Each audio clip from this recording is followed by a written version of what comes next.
cette première vidéo pour mon premier opus de ma série sur les 4 éléments qui est basé donc sur mon roman L'Enfant du Vide et qui va parler des personnages donc, qui sont basés sur les éléments. Donc il y aura l'eau, le feu, la terre et l'air, ainsi que le vide pour le 5e élément, pour le plus jeune de la fratrie.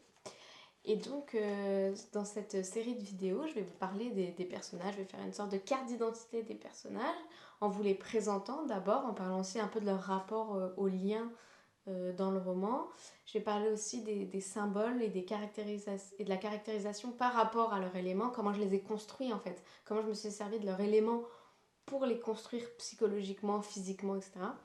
Ensuite, je vais parler aussi un peu de moi, dans quelle ambiance je suis quand j'écris de leur point de vue, parce que chacun a son point de vue et c'est pas toujours la même manière d'écrire.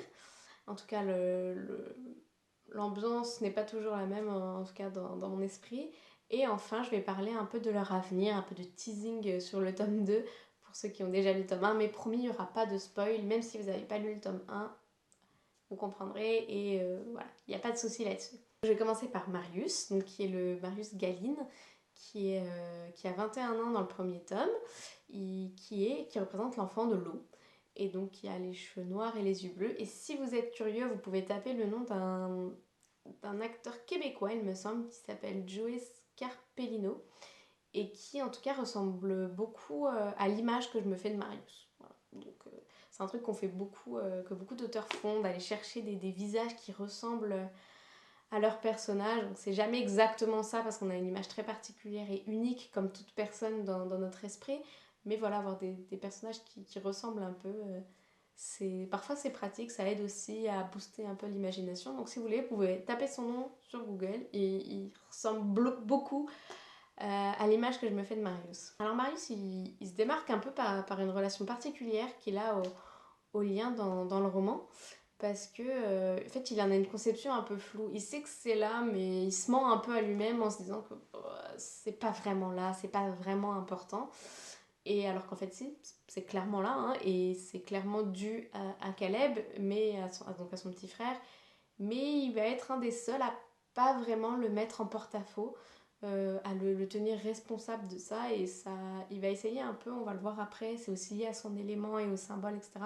Il va essayer lui de maintenir une cohésion dans le groupe, et il est, même si c'est pas le plus grand parce que les quadruplés ont tous le même âge, mais il va un peu faire office de grand frère, voilà, un peu de leader autoproclamé pour essayer de tenir le petit groupe ensemble. Des premiers d'ailleurs, quand Caleb va être en danger, il va quitter le groupe et vouloir aller le sauver, tout simplement.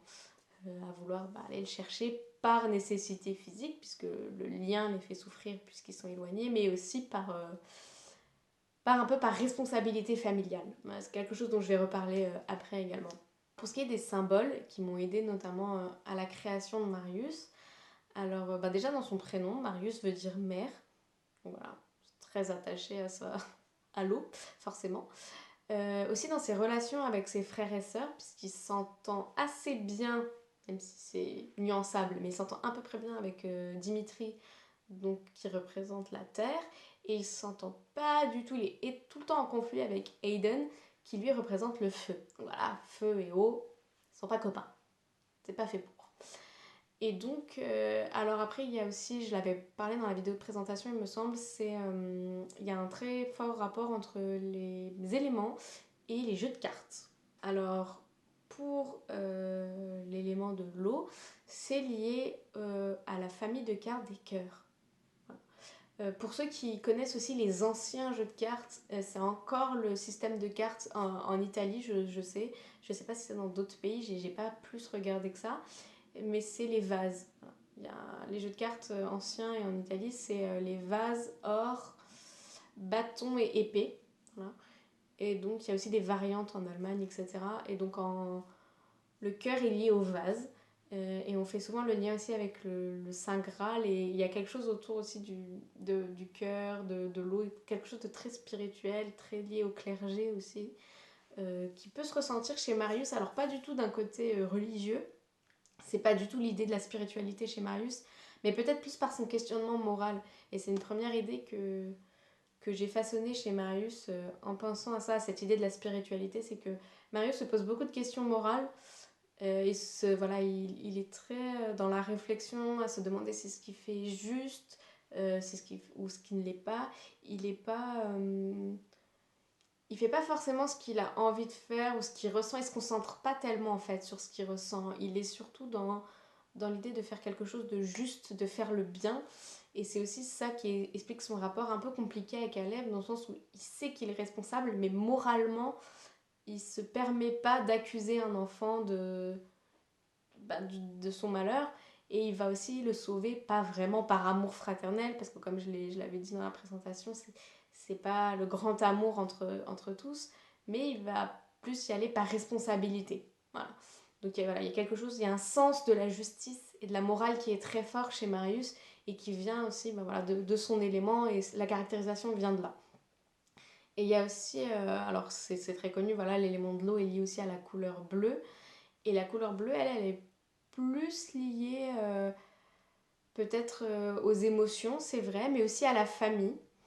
Et c'est aussi une autre idée qui m'a beaucoup inspirée pour Marius, puisque voilà, il est, comme je l'ai dit en introduction dans sa présentation, il est le seul qui y croit au début, à cette famille unie qui tient, et il veut y croire en fait, et tout au long du roman, il va se battre pour ça, c'est un des seuls qui va vraiment se battre jusqu'au bout pour ça, pour que la famille soit unie, pour que tout ça soit serein et qu'il y ait une belle entente dans la famille. Alors, il a du chemin à faire, hein. Si vous lisez le livre dès le début, vous allez voir qu'il y a du boulot, mais il perd pas espoir. Il en a envie et il va vraiment tout faire pour que ce soit le cas. Et alors je voudrais rajouter aussi un élément, en fait j'ai trouvé un article qui est très intéressant, qui parle aussi des cartes de jeu et que je vous mettrai en description. Et il parlait d'une chose que par contre j'avais pas pensé contrairement aux cartes, c'est par rapport aux jeux vidéo. Et je sais pas pourquoi cet article parle de ça, mais je trouvais ça hyper intéressant. Ils font le lien aussi avec le type de joueur lié aux éléments et aux cartes. Et alors l'article disait que dans les jeux vidéo, c'est lié à la sociabilisation. Voilà, c'est des gens qui aiment les jeux vidéo pour l'aspect sociable et pour leurs interactions avec les autres joueurs. Et je trouve que ça résonnait bien avec ce que je disais avant, avec l'envie de Marius de réunir sa famille et que voilà, ce rôle de sociabilisateur lui allait vachement bien. Voilà. Maintenant, parler un peu de l'écriture avec Marius.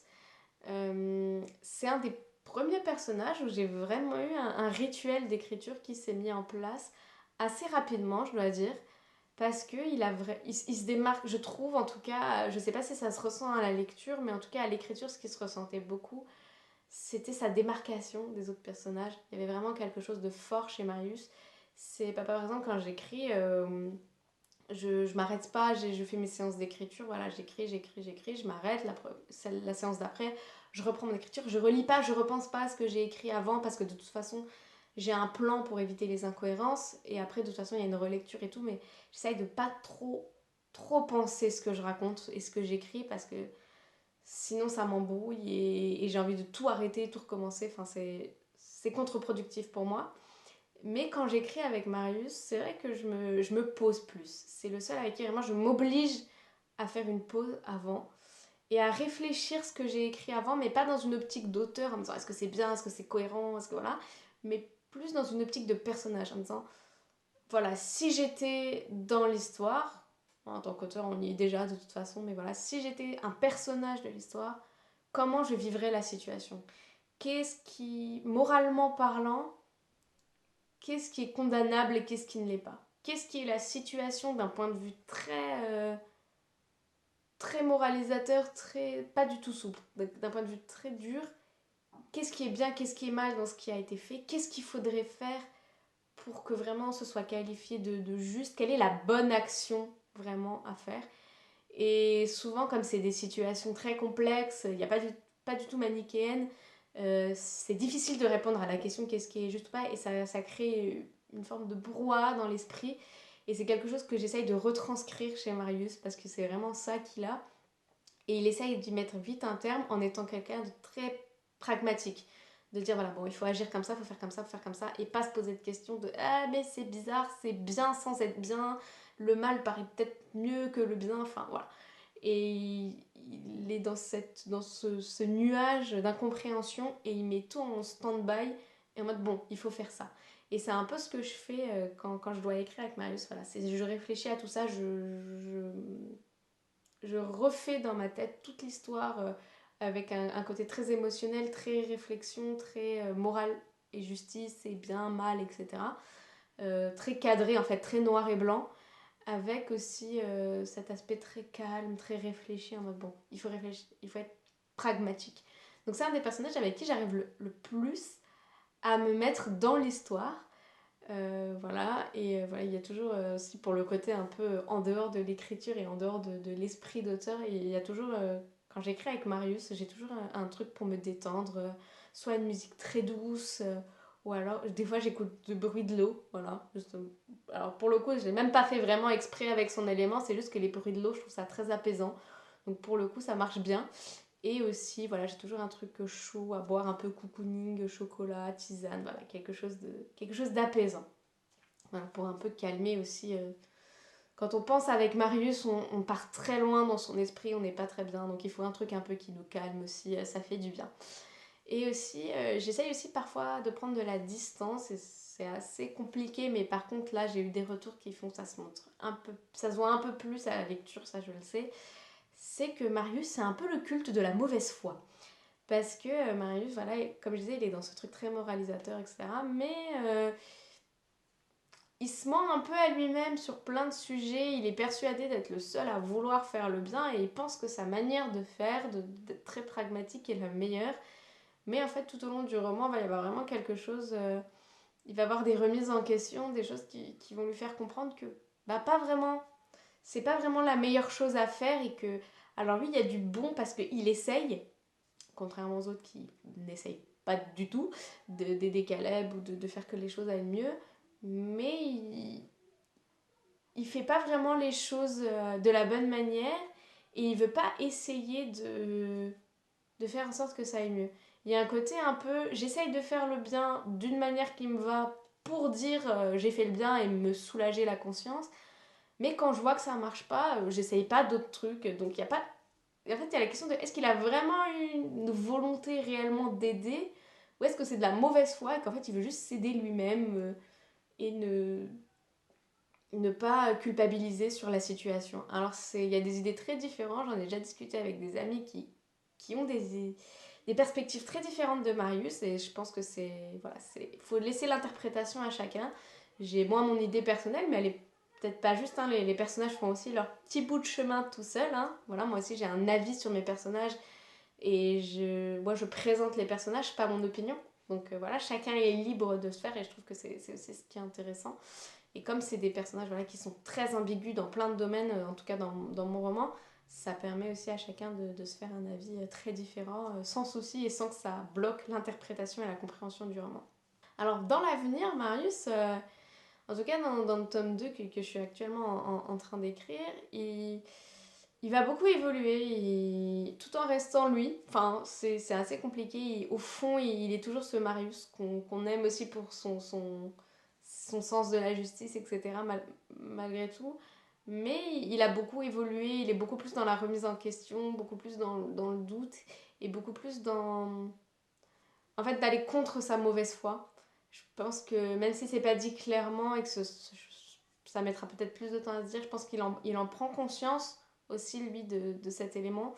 Et voilà, dans l'avenir, il va un peu essayer d'aller contre cette place de leader autoproclamé aussi qui s'est donnée.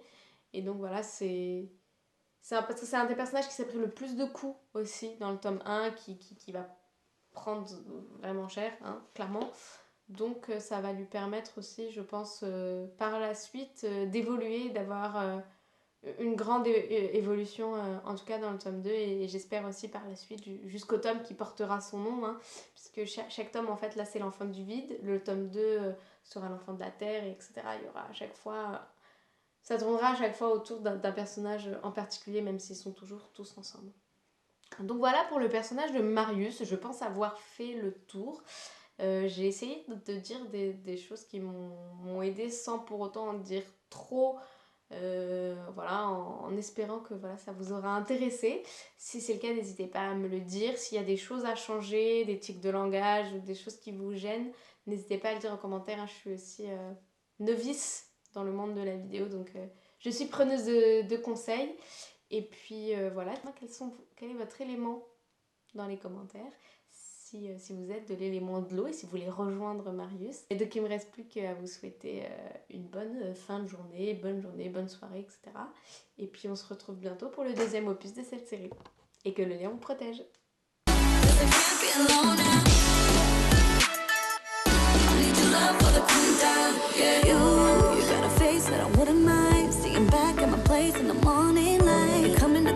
In the nick of time, are you down for the chase, down for the ride?